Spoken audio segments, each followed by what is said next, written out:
Assalamualaikum warahmatullahi wabarakatuh. Perkenalkan, nama saya Putri Hardianti, Prodi Ekonomi Pembangunan, kelas D NIM akhir 291. Di sini saya sedikit menjelaskan tentang aliran pemikiran Latex.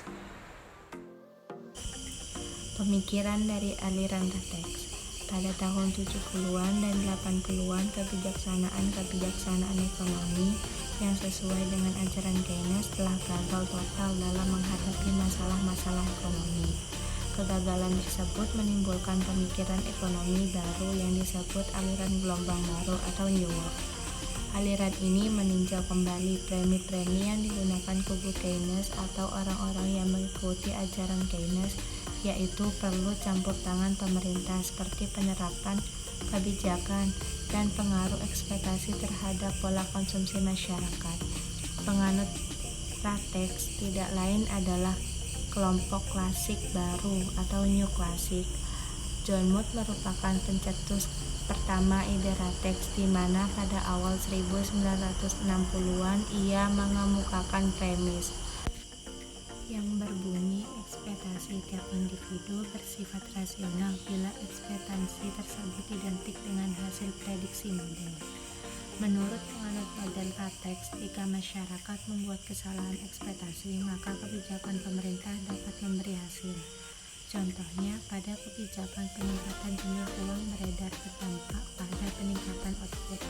Walau demikian, paham klasik tentang kekuatan pasar nampaknya sangat kuat berakar juga pada penganut model Latex. Menurut pandangan penganut Latex, jika kesalahan terjadi, intervensi pemerintah semacam contoh di atas tetap tidak diinginkan karena ia justru akan menghasilkan ketidakpastian yang lebih besar lagi. Para pakar Latex berpendapat bahwa tidak ada peluang kebijaksanaan fiskal maupun moneter untuk menstabilkan perekonomian. Menurut aliran Latex, masalah-masalah peristiwa ekonomi terjadi karena kesalahan dalam memperkirakan peristiwa ekonomi pada masa yang akan datang. Kesalahan tersebut tidak terjadi secara sistematis melainkan secara acak atau random. Latex juga mengkritik teori Keynes tentang pembentukan harga ekspektasi didasarkan pada perilaku masa lalu. Teori ekspektasi rasional diajukan pertama kali oleh John Mood pada tahun 1961 pada tulisannya yang berjudul Rational Expectation and the Theory of Price Movements. Pakar-pakar Latex juga percaya bahwa dalam perekonomian yang selalu dalam posisi keseimbangan, kebijaksanaan apapun dari pemerintah cenderung tidak memberikan hasil yang efektif. Mereka percaya bahwa tidak banyak yang dapat dilakukan oleh pemerintah untuk memperbaiki semua keadaan, sebab setiap orang sudah melakukan yang terbaik bagi dirinya masing-masing.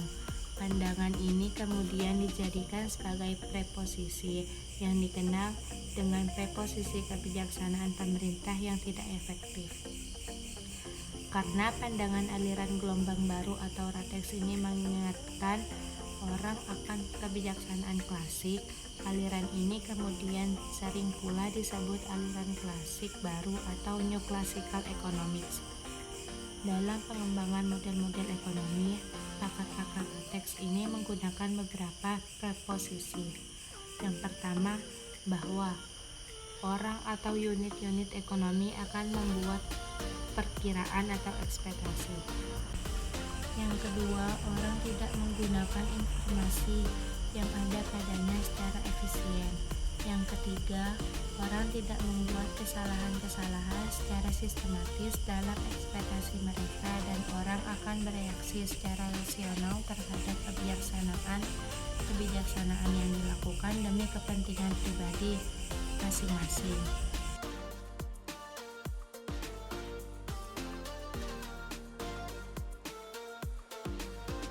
Pemikiran John F. Mood menyatakan bahwa terdapat dua kesimpulan utama dari studi data ekspektasi adalah sebagai berikut.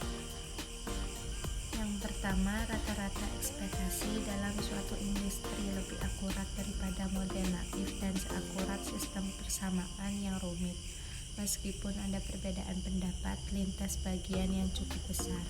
Yang kedua, harapan yang dilaporkan umumnya meremehkan tingkat perubahan yang sebenarnya terjadi.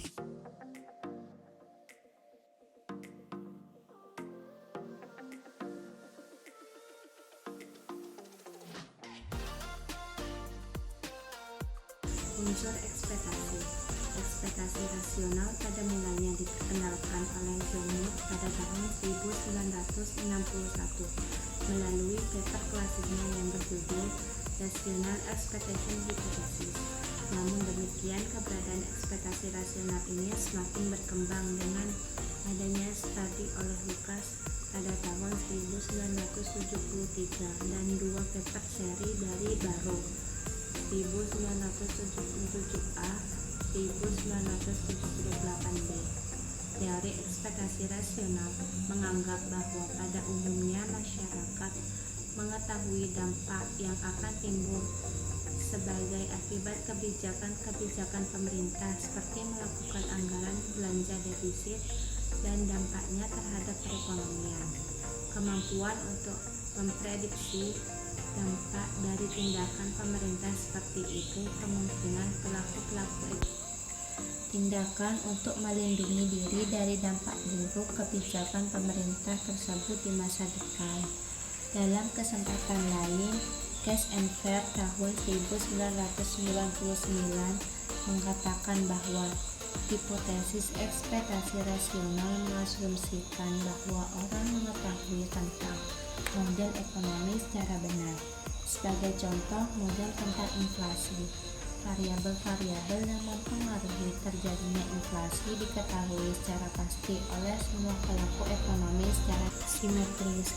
Apabila terjadi perubahan-perubahan terhadap parameter dari variabel-variabel tersebut, maka secara cepat para pelaku ekonomi dapat mengekspektasikan perubahan inflasi.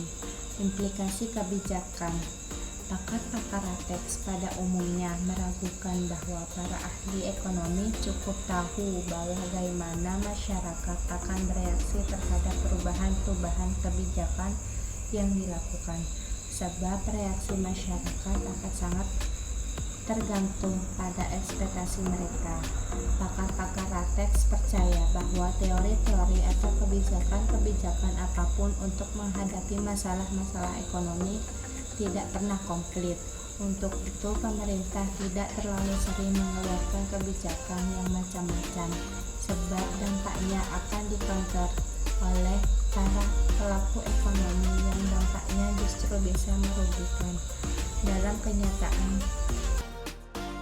lain, bersamaan, aliran Ratex di sisi lain mempunyai kemiripan dengan aliran monetaris dan aliran sisi penawaran, sebab teori-teori yang dikembangkan mereka sama-sama dilandaskan pada pandangan-pandangan klasik yang bersifat intervensionis dan dalam penggunaan kebijakan sama-sama bersifat konservatif.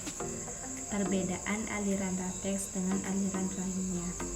Kubu monetaris sama dengan Keynes melihat perekonomian dari sisi permintaan hanya beda dalam penekanan kebijakan moneter dan fiskal. Aliran sisi penawaran. Ratex mirip dengan kaum klasik, beroperasi dalam kerangka pemikiran pendekatan pasar bersih.